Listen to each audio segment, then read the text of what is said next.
d'IS-10, sujet à la téléportation du 23 mai 2025. À l'évocation du terme téléportation, je ressentais, je voyais la matière, les atomes, les électrons, et comme si j'étais à l'intérieur de ça. Et ensuite, ça s'est transformé en fait sous la forme d'un brouillard qui bougeait, qui faisait des effluves en fait, hein. Et en investiguant plus loin, en fait, je voyais comme une entrée, un sas, un peu comme une entrée d'un igloo, voilà. Et ensuite, quand on est à l'intérieur, ça se transforme en brouillard pour aller rejoindre un autre igloo. Et là, il y a un sas de sortie. Ce qui concerne la nature de la technologie, est-ce qu'on peut y transporter des objets? Alors moi, je voyais une personne devant un sas avec un objet à sa droite qui a l'air d'être un coffre sur roulette, sachant que la personne est habillée. Et en fait, les deux peuvent traverser directement le sas sans que ça pose de problème. Et en fait, j'avais l'image de derrière le sas, ça faisait comme un cône inversé, tout noir, qui se finissait en un fil très très fin, très droit, très droit, très droit, qui part à l'infini dans la galaxie. Donc je me voyais en fait aller à l'infini dans la galaxie en fait, hein, ce qui était très sympa d'ailleurs, soit dit en passant, pour arriver au bout, au cône inversé, ce coup-ci dans l'autre sens, qui permet en fait d'être au niveau de la sortie. Et en fait, ça fait un peu penser à quand on est allongé dans un lit, au corps physique qui est relié à un fil d'Ariane à son corps éthérique quand on fait une sortie de corps. À la différence près, c'est qu'il n'y a aucune notion du temps. Et c'est une technologie en fait qui est développée depuis longtemps par d'autres espèces qui proviennent notamment dans la galaxie, des Pléiades, Orion, etc. Sachant que les portes, la fonction des portes, c'est de pouvoir passer d'un endroit à l'autre, mais aussi permettre d'aller très loin. C'est un usage de transport. Donc on a des portes stellaires dans la galaxie qui permettent de passer d'un endroit à l'autre dans la galaxie de façon instantanée, tout en faisant des milliers d'années-lumière sans problème.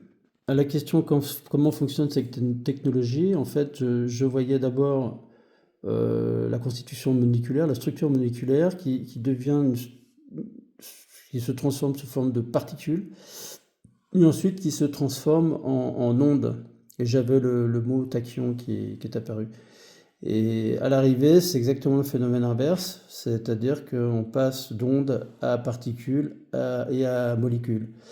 Et c'est une technologie qui est très très précise, sur laquelle aucune erreur ne peut exister, donc il n'y a pas d'erreur.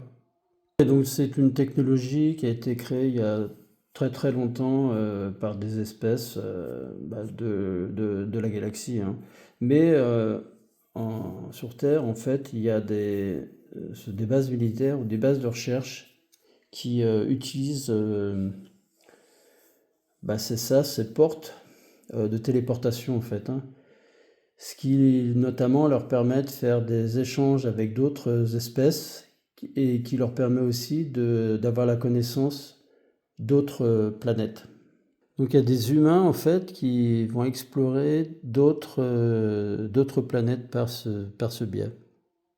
Alors c'est pas simple en fait, hein, les humains qui vont explorer d'autres planètes parce que bon déjà il faut qu'il y ait une porte de l'autre côté, hein, qui soit ouverte, et ensuite il faut savoir si la planète elle est hostile ou pas. Donc alors c'est vrai que c'est intéressant dans le sens où grâce à ces portails énergétiques on peut faire des recensements et on peut faire des prélèvements. Mais dans le même temps, c'est difficile de savoir si à l'autre bout, c'est hostile ou pas. Alors d'abord, les portes, elles sont sur des endroits qui sont, comment dire, accessibles. Par exemple, sur un soleil, la température est telle qu'il ne peut pas y avoir de porte. Ou sur des planètes où la température est même à 500 degrés, ça ne marche pas. Mais là, je voyais une planète, en fait, j'étais sur une planète, en fait, où l'atmosphère était sulfurique. il y avait comme des nappes de sulfure qui faisaient comme des geysers, puis je voyais des montagnes au fond. C'était plutôt dans les couleurs marron, ocre, vert. Et il y avait d'autres. J'ai vu une autre planète où là c'était plus. L'atmosphère avait l'air d'être compatible avec ce qu'on connaît. Mais par contre, dedans, c'était un peu tropical, mais par contre, dedans, je voyais dans un des arbres un être vivant avec des dents qui était prêt, en fait, qui me regardait. Hein, je voyais que la tête et qui était prêt à se jeter sur moi, en fait. Hein. Donc ça reste quand même très hostile. Et quand je me suis retourné pour regarder ce qu'il y avait autour de la planète, j'ai vu en fait plusieurs. Il y avait comme plusieurs soleils ou plusieurs satellites dans un ciel qui était plutôt laiteux, dans les blancs, jaunes laiteux en fait. Hein. L'image était belle d'ailleurs, hein, et c'était complètement dégagé, il y avait pas de nuages. Donc on voyait ces satellites qui étaient assez proches. Hein. Ça fait comme des lunes, mais plutôt jaune-orangé, proches. Quels sont les humains qui font ce genre d'exploration? En fait, c'est un peu comme des pilotes d'essai, hein. Ils sont formés pour prendre ces risques-là, après, à perdre leur vie finalement, hein, parce qu'ils ne savent pas trop. Entre le sas, dématérialisation, rematérialisation et revenir, et en plus l'environnement hostile qui est en face, il y a quand même de grands risques, quoi. Et la finalité, bien sûr, de tout ça, c'est l'évolution, bien entendu, mais c'est aussi le captage de ressources énergétiques. Hein. Donc j'avais des mots or, rubis, diamant, cuivre, métaux précieux, pierres rares, mais aussi d'autres types de matières, comme notamment, je voyais un panneau de matière, un peu courbé, comme on le voit sur la photo, où en fait, une personne appuie à l'intérieur et ça s'enfonce, ça se déforme, et ensuite, dès qu'il retire la main, paf, ça revient normal. Et en fait, donc c'est une matière qui vient d'une autre planète et qui, en fait, sert en fait de coque pour les navettes spatiales, les navires spatiaux. La matière pourrait ressembler en fait à du carbone, du titane, ou un mélange des deux, ou autre chose bien entendu, puisque ça vient d'une autre planète. Concernant les événements qui ont marqué l'histoire de la planète, est-ce que la téléportation a joué un rôle? En fait, moi, à ce moment-là, j'ai vu Jésus devant moi, en fait, qui m'indiquait, en fait, c'est comme si il était arrivé par les portes, il a fait ce qu'il avait à faire. Alors, quand je l'ai touché, c'était pas du tout humain, hein, c'était extraterrestre. Et puis ensuite, il est reparti. Et en fait, dans les événements qui en faisaient partie, je voyais comme cette forme de corne de rhinocéros avec l'ouverture qui arrive sur la Terre. Et là, il y a des êtres qui sortent, et puis ensuite, ils font ce qu'ils ont à faire, ensuite ils repartent. Et donc ça s'est passé notamment à l'époque de Napoléon, de la Révolution, de la Renaissance, le Moyen Âge, à différents endroits sur la planète. Concernant l'expérience de Philadelphie, j'ai eu deux événements. Le premier, c'est qu'en fait, c'est un moment où il y a eu de la téléportation d'humains c'était une des premières téléportations d'humains qui a fonctionné. Mais en même temps, j'ai vu juste après, en fait, tout un complexe exploser avec une explosion non maîtrisée. Ça provoquait même une implosion, en fait. Hein. Ce qui sous-entend que ça n'avait pas du tout fonctionné. Voire même, ça a créé un espèce de trou noir qui absorbait tout, absorbait l'énergie. Voilà, j'avais l'impression que la Terre allait disparaître derrière ce trou noir. Euh, En tous les cas, la téléportation, c'est des expériences qui sont beaucoup plus courantes maintenant, et c'est toutes nations confondues. C'est pas uniquement la Chine, les États-Unis et la Russie, mais bien tous les pays en fait, hein, plus ou moins grands. À la question concernant Elon Musk, là, qui veut avoir de la vie sur Mars, en fait, moi j'avais tout de suite, tous ces projets, c'est fait pour. Finalement, ça peut pas fonctionner en fait tel que lui le propose.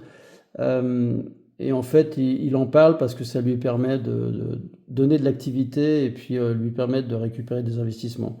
Indépendamment de ça, j'ai été projeté en fait sur Mars et là je voyais qu'il y avait effectivement des habitations en fait, hein. Je voyais la planète rouge, je voyais des habitations. Mais j'avais une autre perception aussi, c'est que j'avais la sensation que c'était comme si c'était une dimension différente de celle de la Terre. C'est-à-dire que de la Terre on voit rien, mais en fait quand on est en éthérique on le voit. Ce qui donnait l'impression que si on change de fréquence vibratoire, on est capable de voir ce qu'il y a sur Mars, d'un point de vue solide d'ailleurs. Mais si on est dans la fréquence vibratoire terrienne, bah, à ce moment-là, on voit rien et on ne sent rien.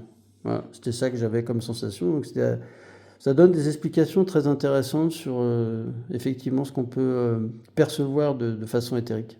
Bon, actuellement, l'usage est limité, parce qu'en fait, on ne veut pas trop le faire connaître. Il y a un trop de décalage entre la connaissance technologique de ce type de technologie avec ce que bah, l'ensemble des terriens de la planète là, est au courant, en fait, hein. À la phase prototypage, j'avais toujours des dangers, en fait, hein, de non-rematérialisation, etc. Mais en phase de production, c'est sans danger, ça fonctionne bien.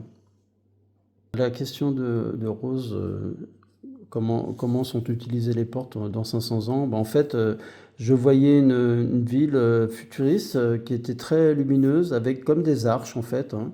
Et sachant qu'entre chaque arche, on pouvait communiquer entre elles par le biais d'utilisation de portes de téléportation. Donc ça permet en fait d'aller d'un point A à B. Et donc de se déplacer, voire de transporter des choses, hein, en point à point. Ça permet notamment de faire des voyages galactiques. Mais indépendamment de ça, je voyais quand même des aéronefs qui, eux, finalement, on peut décider de où on va aller avec l'aéronef et de voir sur tout le parcours qu'est-ce qui se passe, hein. Donc la grande différence avec les portes, il faut dire quelle est la destination, alors qu'avec les aéronefs, bien entendu, là, on va où on a envie d'aller à la demande. Il n'y a pas besoin de préciser une destination, on peut aller de façon aléatoire. Donc effectivement, à la fin, pour rire, il y avait la notion de voyage intergalactique en disant, tiens, là, je vais aller faire un tour sur Vénus et je pouvais prendre un ticket pour y aller. Voilà, c'était drôle.